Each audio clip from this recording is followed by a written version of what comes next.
Hey,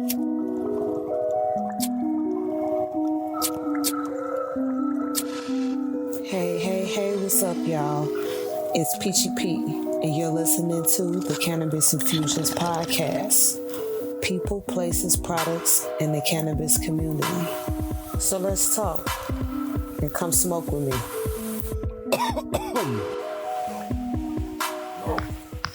What's up, y'all? It's Peachie P again with Cannabisinfusionz podcast.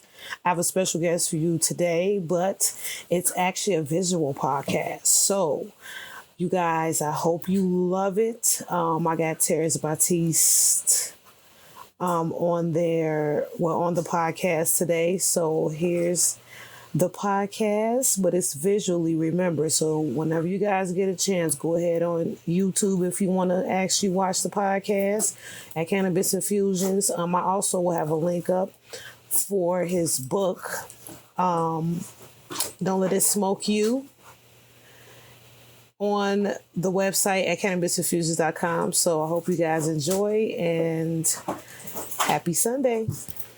What's up, y'all? It's Peachie P again from Cannabisinfusionz. Yes. Visual podcast today. The original audio podcast will be on Anchor or Spotify. Don't forget to follow me. Follow me, Peachie P, at Big Boss Peachie on Instagram. And make sure that you go on that website, cannabisinfusionz.com. Today, yes, I have a special guest with me, TARRIS Batiste. Yeah. But before we get into him and me asking him all the questions I feel like asking him, you already know the strand of the week. So the strand of the week this week is OG Purp, and I just got some Clout chaser. So I definitely know, I definitely let you guys know how it smokes during this podcast.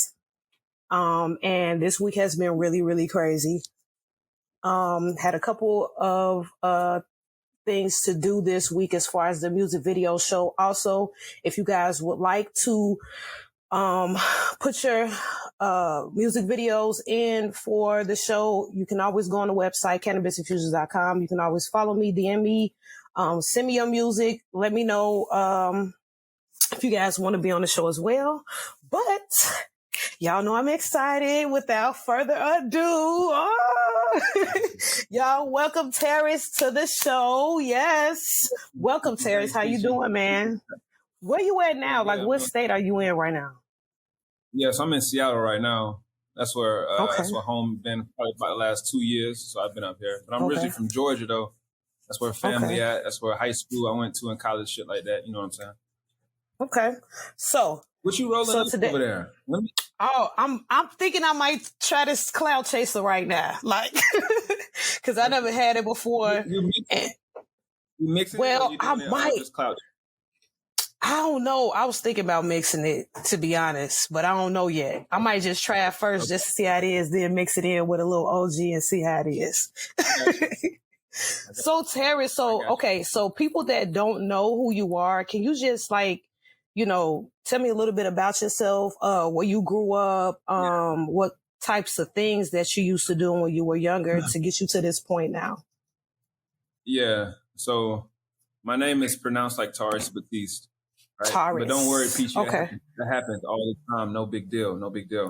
Like a lot of us young brothers, right? I grew up in Cartersville, Georgia, right? Growing up curious, always into shit, right? I played sports like a lot of us young brothers, but also when I was into sports, I also started smoking weed all the time.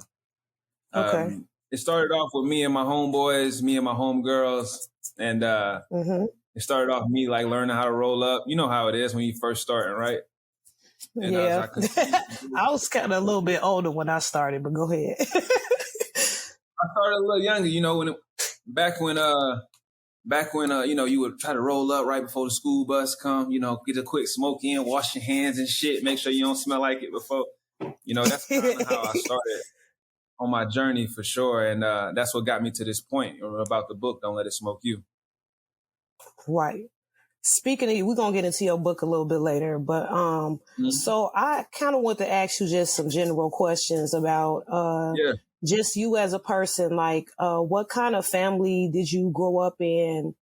and how did that influence some of your decisions that you wanted to make as an adult? Yeah, that's a good question too, Peachie.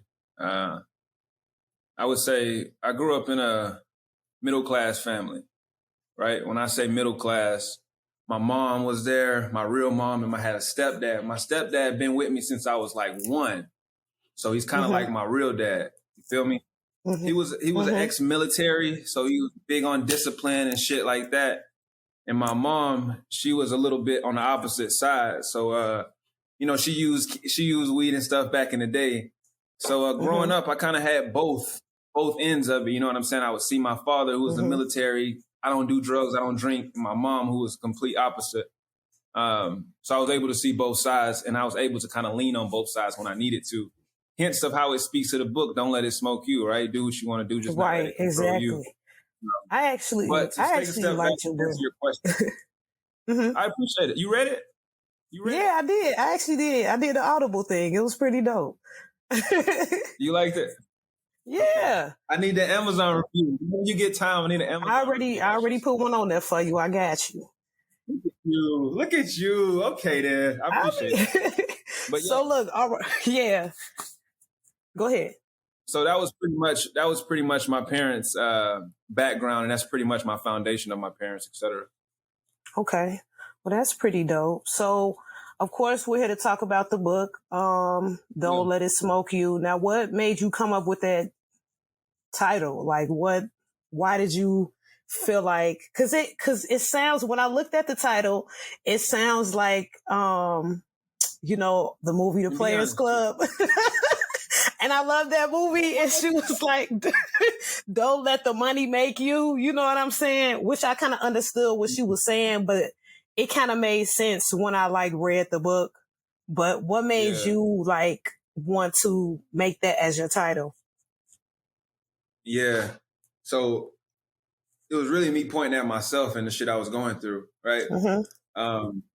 I was going through a time, even when in high school, in college, right? I was going through a time, Peachie, where I was getting everything done. Everything. I was good to my family, good to my homegirls, good to my girlfriend, all this other stuff, right? All the schoolwork, whatever, right? But I was still dependent on the weed. For example, I used to date a chick in college. Before we can go out on dates, I would have to roll up. She's like, every time though? Like, I understand sometimes. I'm like, yeah, I mean, that's what I want to do. But I also seen how it kind of got in the way sometimes. You know what I'm saying? Like whether it's timing, whether it's, I didn't have to smoke before every function. But back then, that's how I was though, and all this gummy and shit, all that. We didn't have gummies and stuff back then how it is now. So it was strictly smoking. Now. Yeah. You know what I'm saying? So you can hide it and be discreet and stuff. But that's pretty much what I got. I was running into a bunch of times, Peachie, where I kind of felt like it was getting in the way. Whether it was financially, whether I was kind of like a slave to it. I hate to say that shit, but it was true. I mean, that's true though. And that's why I was like, yo, it makes me feel good, but I can't feel too good because then I ain't going to do nothing. So that's why I wrote the book for sure, yeah. Okay. That's a really good insight. Now, I kind of, so for people that are watching, make sure you definitely go get his book. It's on Amazon. It's on Audible, everywhere. When I was, doing the Audible thing, listening and, just getting an insight on your actual book, I did want to ask you, I know you put it in your book, the damaging effects of marijuana for your personal story, but how, so us as a people, us as Black people, I'm actually mixed. I'm Belizean too. So I got both sides of the spectrum. So my mom's African American, my he's Belizean. So, as a community for, African American people, we don't really deal with our trauma and our mental health. So I wanted to ask you, how do you feel that you using marijuana has affected your mental health in a way where you wasn't able to fulfill what you had to fulfill, back in the day? Was it because you had like things that weren't resolved as far as mentally, or was it just the marijuana itself that made you, you know what I mean, a little, I'm not going to say addicted, but one that made you feel a way where you felt like you had to be dependent on it? Was it outside issues, or was it just the actual plant that made you feel that way? Good question. Really good question. I've never been asked this question. That's why I'm hesitant, right? I don't know. Take your time. Take your time.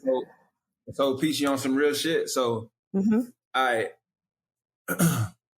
So back then when I was a young adult, like any young adults, you don't even know what the fuck gives you mental health, right? Right. It may be your mama yelling at you. It may be a trigger. It's like, okay, oh shit, I hate when my mama say this, or my dad. You know what I'm saying? So I couldn't speak to that back then, right? I didn't know. But what I did know is the power of when, Peachie, and this is what I'm saying, the power of when. The power of when I wanted to smoke was completely different from when my group wanted to smoke or my homegirl wanted to smoke. And that kind of led me to letting it smoke me, because then I would get a text message say, oh, okay, I'm gonna go meet them and roll up. But it wasn't my time. It wasn't best for me. Do you get what I'm saying? Yeah. I think everybody has a power of when. Like, weed became an asset to me when I realized that I couldn't smoke between 9 a.m. and 12 p.m. each day. Right. You know what I'm saying? Was that because of the sports, or was it just because of me?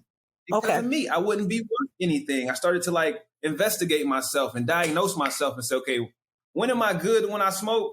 When am I not so good when I smoke? And you can go into strands and terpene types and different cultivars. True. That's a little deep, right? Yeah. But it's more of like, more of yourself though, right? You know when you roll up if you're going to be worth shit today or if you're not going to be worth anything. Right. So that's what I kind of lean more towards. And for myself, not for my peers and friends around me. And that's what kind of helped me not let it control me. I'm still learning about the mental health thing. I'm going to be honest, Peachie, like, we growing with the plant. Like, nobody's an expert. We growing with the plant, right? I see medical use. I see recreational use. I don't even think people use it medically. You don't even know the difference just yet. You know what I'm saying? Right. Unless you experiment, but that's neither here nor there. Exactly.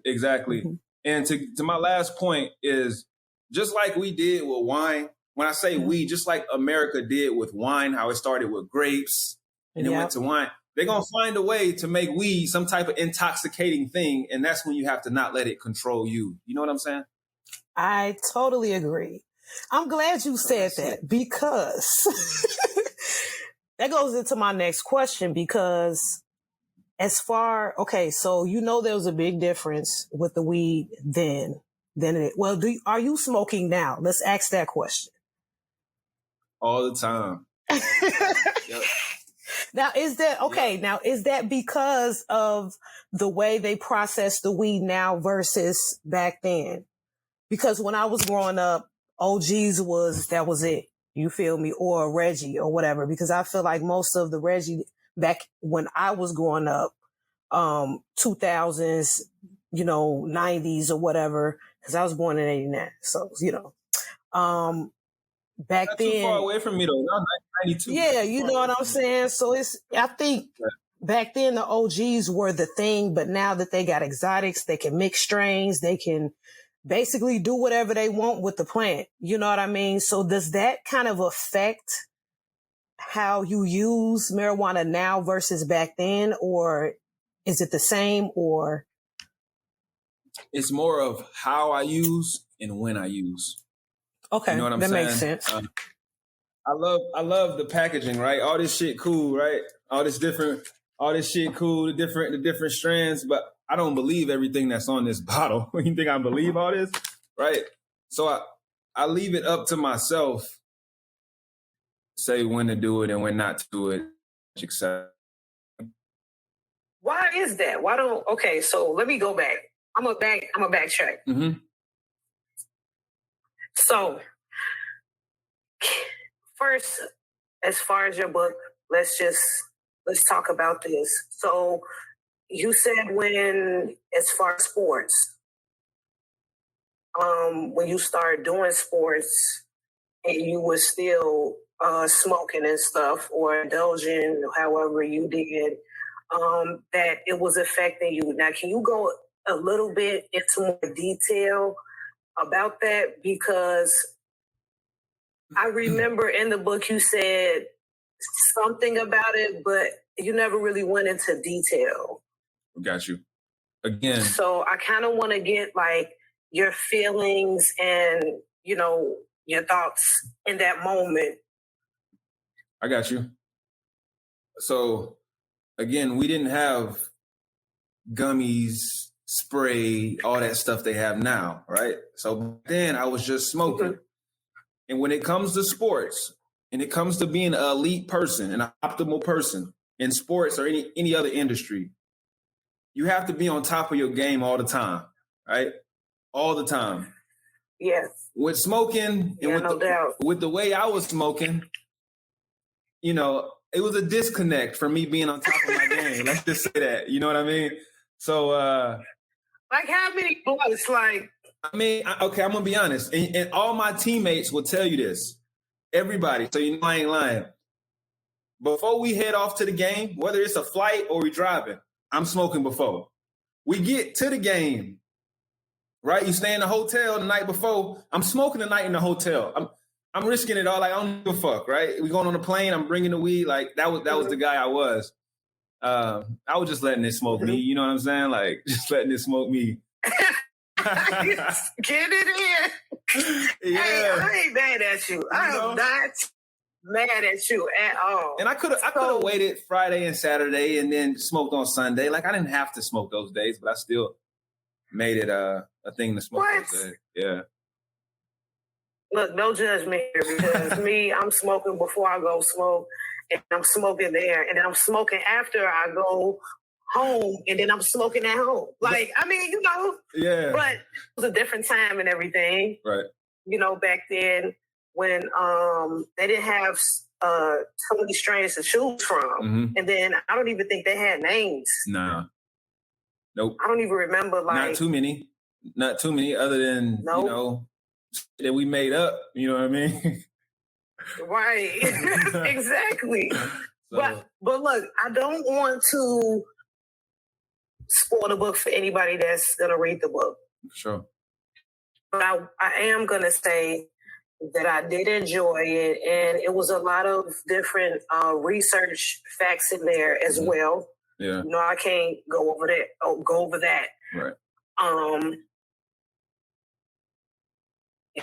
It was a lot of informative things, and what you get into the point where you're putting a book together and you creating and you have a cause and everything. What was your main focus or goal expressing that to the world, basically? To let people know that, yo, I still smoke to this day. I just know how to make it valuable for me or an asset for me along my way. And it has to change. It has to change moving forward, especially when you have kids and you start to join other groups. Like Peachie, I'm going to ask you, do you have a group of friends that you know I probably won't smoke with them? I'm probably not going to smoke if I go out with them.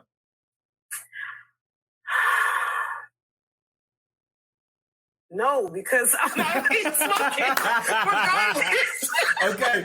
Does all your friends still smoke? All your friends smoke? I ain't even gonna lie. Regardless, I have some friends that don't smoke. Okay. You feel me? But whether they smoke or not, I'm gonna smoke. So you don't even try to keep it away from them. You know they don't smoke. Like, you don't walk away. I feel like my friends should know how I am and accept me for who I am. And I'm a stoner. Already. That's just what it is. Already. Do you see yourself changing a little bit as you move forward? Even if... Yes, I do. Okay. The only thing I see me changing is the way that I intake it. Got you. You don't want to roll blunts and stuff no more, pretty much. I just started getting into like tinctures and stuff, and I actually really like how it makes me feel. Okay. So it's like, I might just overall just stop smoking and just do like tinctures and stuff. Like put it in a smoothie or something, or maybe put it in, I don't know, some liquor if I'm trying to get lit. I don't know. You know what I'm saying? Yeah. You know, just in a different way, but still be able to get that, because I ain't gonna lie, like I really sometimes don't need to be smelling like weed. Like, especially if I'm going to a function, even though most of the functions are 420 friendly. Got you. But at the same time, you know, I like smelling like a flower. I'm a girl. You know, weed is a cool fragrance, but just like everything else, it's a time and a place for everything. Right. And everybody don't need to know everything. Exactly. They don't. Exactly.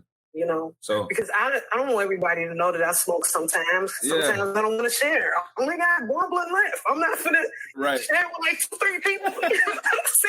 Right. Just as you found that I smoke, now we friends now. No. Yeah, no. It be like that though. It does. I got you. You know, so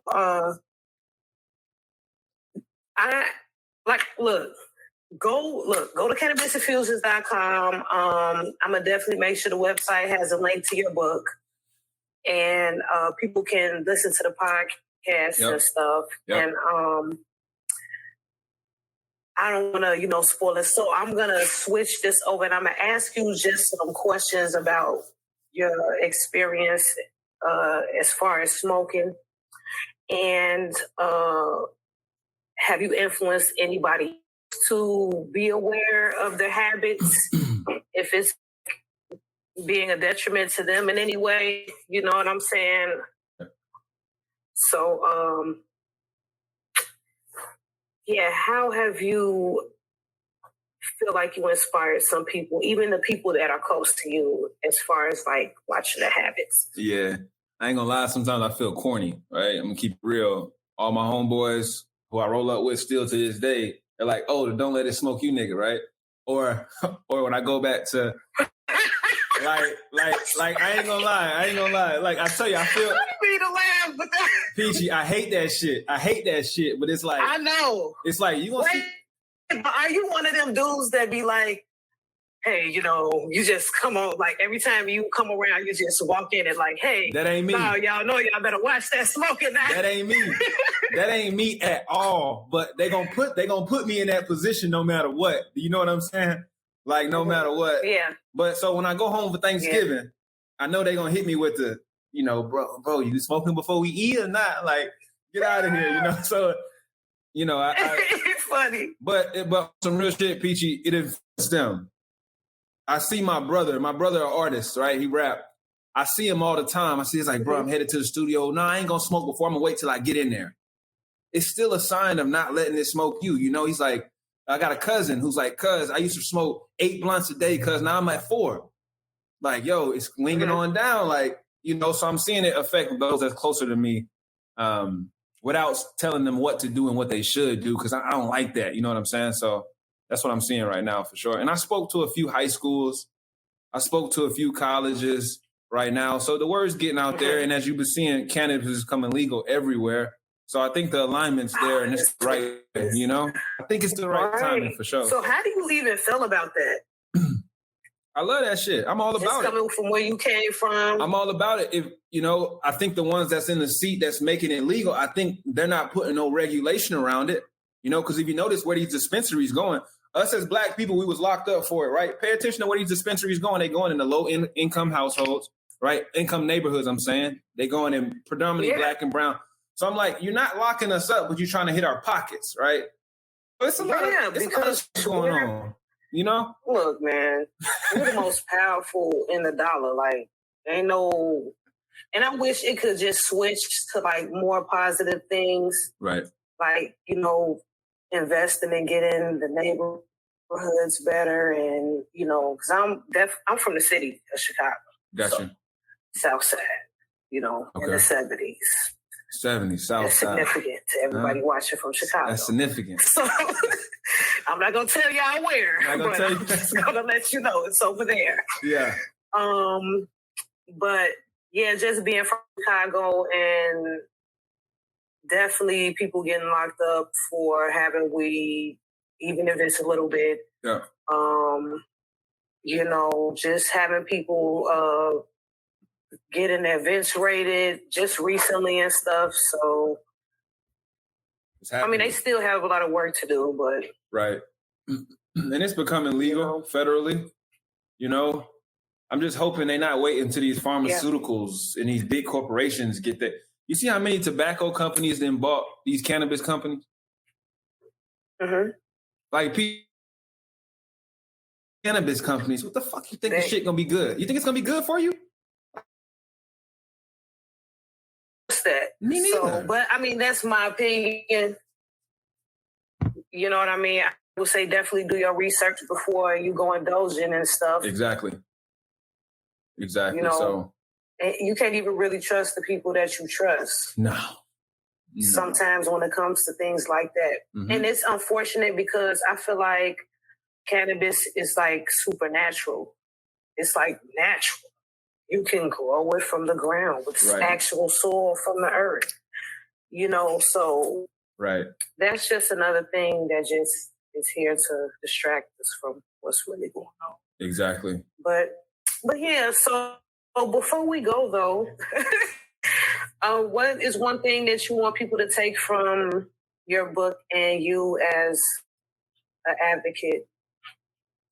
Yeah, I would say do what you do, just don't let it control you. If you haven't had any questions for a younger one or somebody that you know who might be rolling around in this don't let it smoke you pile here, email me at don'tletitsmokeyou@gmail.com. We can go back and forth. I'm creating a framework right now to really help people. A little one-pager though, Peachie. Nothing too fucking long, right? A little one-pager to really help you speak to people who just now starting. I really lean towards young adults who's in that transition phase, trying to figure themselves out as a young woman or a young man. So yeah, that's a little bit about how to keep up with me. My last little message, and Peachie, this was helpful, man. Thanks for putting me on here for sure. Oh, really? Thank you. Yeah, no, I appreciate you even coming on the podcast. Yeah. I haven't did a visual podcast in a while, but I'm gonna probably start back doing it because people want to do it. So got you. And I'm cool with it. I mean, whatever. This is what I do every Sunday. You got a nice voice. You got a nice personality. So it was a good podcast. I appreciate it. Oh, thank you. Yeah. Mm-hmm. Thank you. Look, where can everybody follow you on your social media? Yeah, follow me on Instagram _TCISTE. I'm on LinkedIn from time to time. That's how I do my connections there. I don't really post too much on there, but you can follow me, TARRIS Batiste. And we can go from there. All right, that's Peachie, you follow me too. Make sure you follow me too, Peachie. Make sure you follow me too. I am following you. You're not even following me. I'm not. Man, fuck, let me change that right now. Yes, follow me back. What's your name on there? What's your name on there? Is it Peachie? Well, you and everybody else can follow me on Instagram at Big Boss Peachie, PEACHIE. Every Sunday, Anchor, Spotify. Follow us. cannabisinfusionz.com website. I'll make sure I had a link to your book on the website. And y'all check me out. Don't forget the strains of the week as well. Clout Chaser and OG Purp. I think that Clout Chaser was smoking because I was trying not to talk to you too much. I was trying to talk to you too much while you were smoking. I didn't want to get down. No, man. Yeah. I never be too high to do this. That's how I know it's what I'm supposed to be doing. I'm with that. If I ever in Chicago, Peachie, I'm gonna hit you too. Now that we connected. Definitely, man. Let me know too. Y'all follow TARRIS. Yep. That's how you. Yeah, TARRIS. I appreciate that. Yes, TARRIS. Yes. Yep. All right, y'all. See you later. Don't forget to like, share, subscribe. Yep. Right. What's up, you guys? I hope you enjoyed the podcast with TARRIS Batiste. And thank you to all my subscribers for listening, my future subscribers, and the ones that think about subscribing. Happy Sunday, you guys, and I'll see you on the next one. Thanks for listening to the Cannabis Infusions podcast. For more information on this podcast and how to listen and watch, go to www.cannabisinfusionz.com. People, places, products, and the cannabis community. Come smoke with me.